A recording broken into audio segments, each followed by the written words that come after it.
What's good, Future fam? Welcome to today's video where we're going to discuss 5 common mistakes I see new keyboard and mouse players make on a regular basis. Making the transition to keyboard and mouse can be insanely tough without the right guidance, and many players find themselves struggling to make any progress. To make the most of your transition to keyboard and mouse, watch this video in its entirety to make sure that you're not making any of these 5 mistakes. If you find yourself guilty of making any of these mistakes, don't forget to drop a fat like to help others find this video. The first mistake I see is players changing their binds and sensitivity too often. This may seem obvious, but I have to mention it. When you make the switch to keyboard and mouse for the first time, you are essentially learning a new skill. The fact is, some people just learn faster than others, and some people are blessed with good mechanics. Changing your binds too frequently is only going to slow down your progress and put you further behind your friends. Instead of making a change, give your brain the time it needs to form the new connections. I suggest sticking with the same binds and Sens for 2 weeks before considering any adjustments. The reason some of your favorite pro players are so comfortable with their mechanics is because they have stuck with the same binds for months or even years, to the point that all of the techniques that they use are ingrained into their muscle memory. I've only changed my binds once since I started my progression 6 months ago, and I can tell you from experience that changing your binds or Sens will almost always set you back in the beginning, so only do so if you're 100% sure that it will benefit you in the long term. Now look, if you're not sure if you should change, why not drop by to my Twitch channel and ask me live on stream. I stream every Monday, Wednesday and Saturday at 7 PM UK time, so go ahead and drop a follow by clicking the first link in the description. I look forward to seeing you there on stream. The second mistake I see from players is focusing too much on building and editing mechanics while completely forgetting about aim. Have you ever completely outplayed someone with your building and editing, like completely bullied them, had them looking like a 350 pot in a box where you couldn't finish the kill because you missed your shots? Trust me, I know the feeling, and that is why I stress working on your aim just as much, if not more, than you do your building and editing. The objective of Fortnite is to eliminate other players. Even though building plays a huge part in that, at some point you're gonna have to shoot at them in order to secure the kill. If you're struggling with aim, I have a video on how to improve it linked through a card in the top right, or you can just search the word aim on my channel. The third mistake I see, and that I am completely guilty of myself, is playing creative without purpose. I'm talking about those sessions where you sit in a free build map with your music cranked up and mindlessly build for a prolonged period of time. Although free building is a great tool, if you're not focused on practicing a specific sequence of edits, then your grind lacks purpose. I want you to think back to your last session in creative, and I want you to ask yourself, what specific editing/building technique were you actually trying to improve?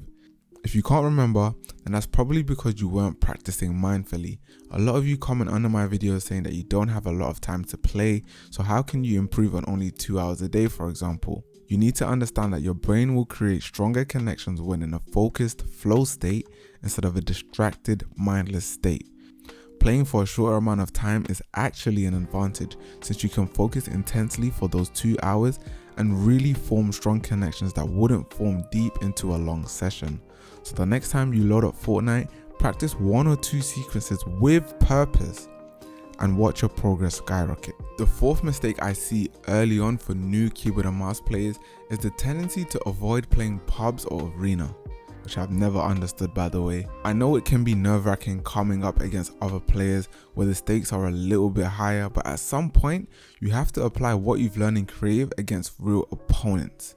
LeBron James doesn't sit in a gym and sit out the regular season. He's playing in the regular season and the playoffs because he wants to apply what he learned in the gym in the actual court where it matters. It's not just about knowing what to do, it's also about knowing how to apply it in a real game.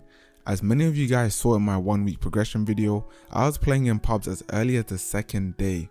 I was still very bad, but getting a duo or solo win will give you a tremendous boost to your confidence and will motivate you to continue your grind. Now I know that solos can be daunting and that many of you may not have a friend to duo with or squad up with, so consider using creative matchmaking as a tool to face other real players. I've been using this feature a lot recently and it has really upped my awareness, rotations, tunneling and box fighting. Since you don't need any friends to participate in matchmaking, you don't have any excuse to not be using it. Bonus tip: play solos more than any other mode. Yes, solos can be boring or even scary for some, but team modes allow you to hide behind your teammates, leaving your flaws unexposed.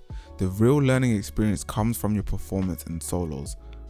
Before we get into the final tip, as a bonus to my channel, go ahead and drop a like and also hit that subscribe button if you're enjoying the video. It would really mean a lot to me. Now the fifth and final mistake is not watching enough Fortnite to learn through visual osmosis.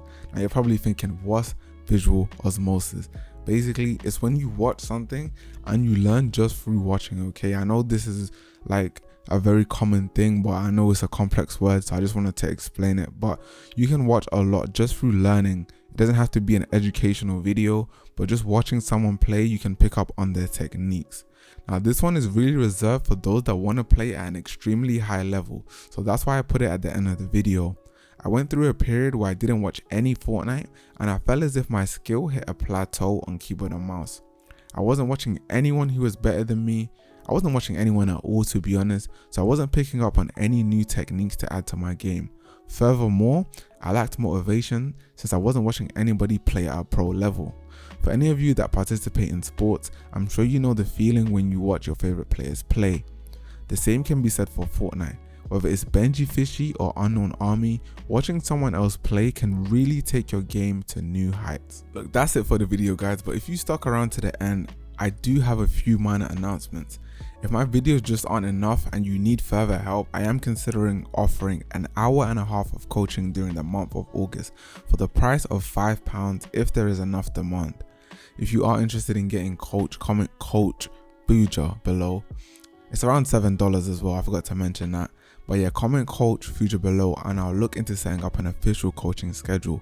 In the meantime, the best place to get into contact with me and possibly play with me is through my Discord server, which is linked in the description of my video. We're currently sitting at 400 members, which is insane, but I want to get the server to 1,000 members so that I can start hosting some custom arena lobbies. I think these will be super fun for the community, so make sure you do join the server or share it with a friend if you are already a part of it. Also, I know I haven't been uploading frequently, but I do have some bangers on the way for you guys in the coming weeks, so stay tuned and subscribe if you haven't already. I'm working hard on the next progression video, which usually do extremely well on the channel, so I'm trying to make this next one a movie for you guys. Love you all for the support, and with that being said, keep gaming guys, and I'll see you in the next one.